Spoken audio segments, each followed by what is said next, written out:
Hi, welcome to the Gani stories. ಇವತ್ತಿನ ಪ್ರಿವಿಡಿಯೋ ಮತ್ತು ವಿಡಿಯೋನ ಲಾಸ್ಟರ್ಗೂ ನೋಡಿ. ಇವತ್ತಿನ ಪ್ರಿವಿಡಿಯೋ ಬಂದ್ಬಿಟ್ಟು D C versus S D C home ಗ್ರೌಂಡಲ್ಲಿ. ಇಲ್ಲಿ ಮಿನಿಮಮ್ ಸ್ಕೋರ್ ಬಂದ್ಬಿಟ್ಟು 170 ಇಲ್ಲ 200 ಹೊಡೆಯೋ ಚಾನ್ಸಸ್ ಇದೆ. ಮೇನ್ ಗುರು ಇಲ್ಲಿ ಬ್ಯಾಟಿಂಗ್ಗೆ ಸಿಕ್ಕಾಬಿಟ್ಟೆ ಅಡ್ವಾಂಟೇಜ್ ಇದೆ. ಮೇನ್ ಇಲ್ಲಿ ಸ್ಪೀಡ್ ಬೌಲಿಂಗು ಚೆನ್ನಾಗಿ ಮಾಡ್ಬೋದು. ಒಟ್ಟಿನಲ್ಲಿ ಮೇನ್ ಗುರು ಇಲ್ಲಿ SRH ಒಂದು ಸೈಡ್ ಮ್ಯಾಚು ಮಾಡೋದು ಸಿಕ್ಕಾಬಿಟ್ಟೆ ಈಸಿ ಮಾಡ್ಕೋತಾರೆ. ಮೇನ್ ಇಲ್ಲಿ SRH ಅಲ್ಲಿ ಇಲ್ಲಿ ಸಿಕ್ಕಾಬಿಟ್ಟೆ ಬ್ಯಾಟಿಂಗ್ ಡೆಪ್ತ್ ಇದೆ. ಒಟ್ಟಿನಲ್ಲಿ ಬೌಲಿಂಗ್ ಒಂಚೂರು ಅಂತ ಹೇಳ್ಕೊಳ್ಳೋ ಆಟನ ಇವರು ಮಾಡಲಿಲ್ಲ ಅಂದ್ರೆ ಬ್ಯಾಟಿಂಗಲ್ಲಿ ಹಂಗೆ ಟಚ್ ಅಪ್ ಮಾಡಿಬಿಡ್ತಾರೆ. ಒಟ್ಟಿನಲ್ಲಿ ಸಿಕ್ಕಾಬಿಟ್ಟೆ ಜಾಸ್ತಿ ಸ್ಕೋರ್ನ ಹೊಡಿತಾರೆ. ಇಲ್ಲಿ ಟ್ರೆವರ್ಸ್ ಹಿಟ್ ಆಗಲಿ, ಅಭಿಷೇಕ್ ಶರ್ಮಾ ಆಗಲಿ, ಮಾರ್ಕಸ್ ಸ್ಟೋನಿಸ್, ಮಾರ್ಕಮ್ ಆಗಲಿ, ಸಿಕ್ಕಾಬಟ್ಟೆ ಇಲ್ಲಿ ಏನಂದ್ರೆ ನೆಕ್ಸ್ಟ್ ಲೆವೆಲ್ ಬ್ಯಾಟಿಂಗ್ಗಳು ಇಲ್ಲಿ ಇದೆ. ಅದಕ್ಕೆ ಇವರು SRH ಅವರು ಎಲ್ಲ ಮ್ಯಾಚ್ನ ಗೆದ್ಕೊಬರ್ತಿದೆ. ಒಂದೆರಡು ಮ್ಯಾಚ್ ಸೋತಿರ್ಬೋದು. ಒಟ್ಟಿನಲ್ಲಿ ಬೌಲಿಂಗು ಇವರು ಸಿಕ್ಕಾಬಟ್ಟೆ ಏನಂದರೆ ಇಲ್ಲಿ ಬ್ಯಾಟಿಂಗ್ ಇವ್ರ ಕಡೆ ಸಿಕ್ಕಾಬಟ್ಟೆ ಈಸಿ ಮಾಡ್ಕೊಬಿಡ್ತಾರೆ. ಪವರ್ ಪ್ಲೇ ಸಿಕ್ಕಾಬಟ್ಟೆ ಅಗ್ರೆಸಿವ್ ಆಗಿ ಆಡ್ತಾರೆ. ಟ್ರಾವಿಸ್ ಹೆಡ್, ಅಭಿಷೇಕ್ ಶರ್ಮಾ ಅವರಿಂದನೇ ರನ್ನ ಬಂದಿಸ್ಕೊಬಿಡ್ತಾರೆ. ಇವರು ಏನಾರು 70 ರನ್ ಬಂದ್ಬಿಟ್ರೆ ಆಲ್ಮೋಸ್ಟ್ ಇವರು 220, 230 ಹೊಡೆಯೋ ಚಾನ್ಸಸ್ ಸಿಕ್ಕಾಬಟ್ಟೆ ಇದೆ ಈ ಬ್ಯಾಟಿಂಗಲ್ಲಿ. ಆಲ್ಮೋಸ್ಟ್ ಟಾಸ್ ಗೆದ್ದರು ಇವರು. SRH ಟಾಸ್ ಗೆದ್ರೆ ಬ್ಯಾಟಿಂಗ್ ತಗೊಳ್ಳೋ ಚಾನ್ಸಸ್ ಸಿಕ್ಕಾಬಟ್ಟೆ ಇದೆ. DC ಟಾಸ್ ಗೆದ್ರೆ ಬೌಲಿಂಗ್ಗೆ ತಗೊಳ್ಳೋದು. ಒಟ್ಟಲ್ಲಿ DC ಪಾಯಿಂಟ್ ಹೆಂಗೆ, DC ಏನಾದ್ರು ಮಿಸ್ಟೇಕ್ಗಳಂದರೆ ಹೆಂಗಿರುತ್ತೆ ಅಂದರೆ ಒಟ್ಟಲ್ಲಿ DCಲಿ ಮೇನ್ ಗುರು ಇಲ್ಲಿ ಪೃಥ್ವಿ ಶಾ ಆಗಲಿ, ರಿಷಬ್ ಪಂತ್ ಆಗಲಿ ಇವರೆಲ್ಲ ಚೆನ್ನಾಗಿ ಆಡ್ತವ್ರೆ. ಒಟ್ಟಿನಲ್ಲಿ ಮೇನ್ ಗುರು ಇಲ್ಲಿ ಜಾಕಿ ಯಾರೋ ಒಬ್ಬ ಆಸ್ಟ್ರೇಲಿಯಾ.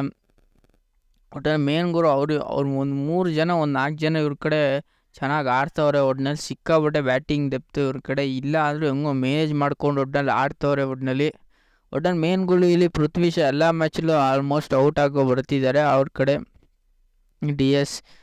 DCಲಿ. ಒಟ್ಟಿನಲ್ಲಿ ಇವ್ರ ಕಡೆ ಬೌಲಿಂಗ್ ಡೆಪ್ತ್ ಸಿಕ್ಕಾಬಿಟ್ಟೆ ಚೆನ್ನಾಗಿದೆ. ಕುಲ್ದೀಪ್ ಯಾದವ್ ಆಗಲಿ, ಮುಖೇಶ್ ಕುಮಾರ್ ಆಗಲಿ, ಇಶಾಂತ್ ಶರ್ಮಾ ಸಿಕ್ಕಾಬಿಟ್ಟೆ ಡೆಪ್ತ್ ಅವ್ರನ್ನ ಚೆನ್ನಾಗಿ ಮಾಡ್ತಿದ್ದಾರೆ.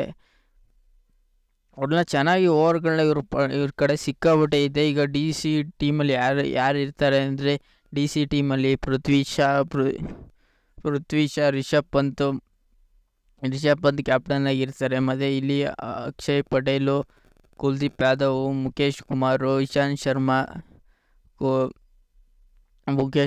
ಸಿಕ್ಕಾಪಟ್ಟೆ ಇವ್ರ ಕಡೆ ಬೌಲಿಂಗ್ ಚೆನ್ನಾಗಿದೆ. ಒಂಚೂರು ಬ್ಯಾಟಿಂಗ್ ಒಂಚೂರು ನೋಡ್ಕೊಂಡು ಆಡಬೇಕು ಇವ್ರ ಕಡೆ ಅಂತ ಹೇಳ್ಕೊಳ್ಳೋ ಬ್ಯಾಟ್ಸ್ಮನ್ ಕಡೆ ಇವರು ಇಲ್ಲ ಆಲ್ಮೋಸ್ಟ್ ಅನ್ಕೋಬೋದು. ಒಟ್ಟಿನಲ್ಲಿ SRH ಟೀಮಲ್ಲಿ ಯಾರು ಇರ್ತಾರೆ ಅಂದರೆ ಟ್ರೆವರ್ಸ್ ಹಿಡ್, ಅಭಿಷೇಕ್ ಶರ್ಮಾ ಇವರೆಲ್ಲ ಇರ್ತಾರೆ. ಮೇನುಗರು ಇವರು ಸಿಕ್ಕಾಪಟ್ಟೆ ಚೆನ್ನಾಗಿ ಬ್ಯಾಟಿಂಗ್ನ ಆಡ್ತಿದ್ದಾರೆ. ಬೌಲಿಂಗ್ ಅಂತ ಹೇಳ್ಕೊಳ್ಳೋ ಪ್ರದಕ್ಷಿಣೆ ಇಲ್ಲ ಅಂದರೆ ಹೆಂಗೋ ಮ್ಯಾನೇಜ್ ಮಾಡೋ ಮೂಮೆಂಟ್ ತಗೊಬರ್ತಿದ್ದಾರೆ. ಒಟ್ಟಿನಲ್ಲಿ ಮೇನ್ ಗುರು ಇಲ್ಲಿ ಇವ್ರ ಕಡೆ ಸಿಕ್ಕಾಪಟ್ಟೆ ಬ್ಯಾಟಿಂಗ್ ಇದೆ.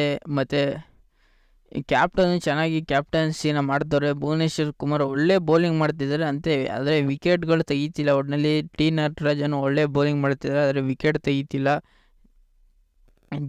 ಜೈದೇವ್ ಉರಾಟ್ಕರ್ ಚೆನ್ನಾಗಿ ಬೌಲಿಂಗ್ ಮಾಡ್ತಿದ್ದಾರೆ ಮತ್ತು ವಿಕೆಟ್ನ ತೆಗಿತಾರೆ. ಒಳ್ಳೆ ಡೆಡ್ ಬೌಲಿಂಗ್ ಮಾಡ್ತಿದ್ದಾರೆ. ಒಟ್ಟಿನಲ್ಲಿ ಸಿಕ್ಕಾಪಟ್ಟೆ ರನ್ನ ಹೊಡ್ಸ್ಕೊಂಡು ಇಲ್ಲಿ ಹೆಂಗೋ ಮ್ಯಾಚ್ ಐತಿದ್ರೆ. ಮೇನ್ ಇಲ್ಲಿ ರೆಡ್ಡಿ ಮ್ಯಾಚ್ ಚೇಂಜರ್ ಆಗೋ ಮೂಮೆಂಟ್ ಇದೆ. ಎಲ್ಲ ಮ್ಯಾಚಲ್ಲೂ ಒಂಚೂರು ಆವ್ರೇಜಾಗಿ ಚೆನ್ನಾಗಿ ಮ್ಯಾಚನ್ನು ಮಾಡ್ತಿದ್ದಾರೆ. ಒಟ್ಟಿನಲ್ಲಿ ಚೆನ್ನಾಗಿದೆ ಗುರು.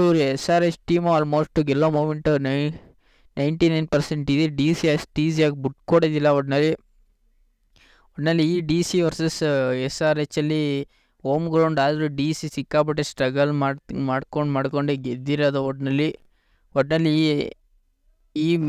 ನಾನು ಹೇಳ್ತೀನಿ ಈ SRH ಗೆಲ್ಲೋ ಚಾನ್ಸಸ್ ಸಿಕ್ಕಾಪಟ್ಟೆ ಈಸಿ ಇದೆ. ಒಟ್ಟಿನಲ್ಲಿ ಈಸಿ ಮಾಡ್ಕೋತಾರೆ. SRH ಫ್ರೀಯಾಗಿ ಅಷ್ಟು ಈಸಿಯಾಗಿ ಬಿಟ್ಕೊಡೋದಿಲ್ಲ. ಒಟ್ಟಿನಲ್ಲಿ ಇವರು ಟೋಟಲಾಗಿ ಗೆದ್ದಿರೋ ಮ್ಯಾಚ್ ನೋಡೋದಾದರೆ ಟೋಟಲಾಗಿ ಎಷ್ಟು ಮ್ಯಾಚ್ನ ಗೆದ್ದಿದ್ದಾರೆ ಅಂದರೆ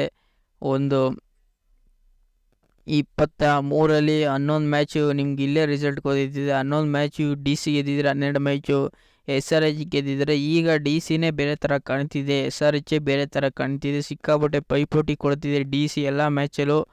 ಒಟ್ಟಿನಲ್ಲಿ SRH ಸಿಕ್ಕಾಪಟ್ಟೆ ಒಂದು ಸೈಡ್ ಮ್ಯಾಚ್ ಮಾಡ್ಕೊಂಡು ಕೂತಿದ್ದಾರೆ. ಒಟ್ಟಿನಲ್ಲಿ SRH ಸಿಕ್ಕಾಪಟ್ಟೆ ಬ್ಯಾಟಿಂಗ್ ಡೆಪ್ತಿದೆ. ಒಟ್ಟಿನಲ್ಲಿ ಈ SRH DCಲಿ ಯಾರು ಗೆಲ್ತಾರೆ ಅಂದರೆ SRH ಗೆಲ್ಲೋ ಚಾನ್ಸ್ ಸಿಕ್ಕಾಯಿದೆ. DC ಅಷ್ಟು ಈಸಿಯಾಗಿ ಬಿಟ್ಕೊಡೋದಿಲ್ಲ. ಈ ವಿಡಿಯೋ ನಿಮಗೆ ಅನಿಸಿ ಲೈಕ್ ಶೇರ್ ಸಬ್ಸ್ಕ್ರೈಬ್ ಮಾಡ್ಕೊಳ್ಳಿ. ಸುಮಾರು ಸಬ್ಸ್ಕ್ರೈಬ್ ಮಾಡದೆ ನೋಡ್ತಿದ್ರಿ ನೀವು. ಒಂದೊಂದು ಸಬ್ಸ್ಕ್ರೈಬ್ ಮಾಡಿದ್ರು ನಮ್ಗೊಂದೊಂದು ವಿಡಿಯೋ ಮಾಡೋಕ್ಕೂ ಯೂಸ್ಫುಲ್ ಆಗುತ್ತೆ.